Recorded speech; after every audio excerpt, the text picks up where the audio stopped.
ಅಕ್ಕ, ಕೃಷ್ಣ ಕಿರುಬೆಳ್ಳಲ್ಲಿ ಬೆಟ್ಟನೇ ಎತ್ತದ, ಆದ್ರೆ ರಾಧೆ ಕಿರುಬೆಳ್ಳು ಹಿಡ್ದು ಜೊತೆಗಿರೋ ಅವಕಾಶನೇ ಸಿಗ್ಲಿಲ್ಲ.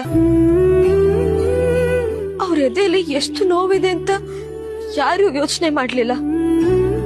ಆದ್ರೆ ಪ್ರೀತಿ ಅಂದ ತಕ್ಷಣ ಅವರಿಬ್ರನ್ನ ನೆನ್ಪು ಮಾಡ್ಕೊಳ್ತಾರ ಅಷ್ಟೆ. ಇದೇ ಅಲ್ವಾ ಅಕ್ಕ ಸತ್ಯ?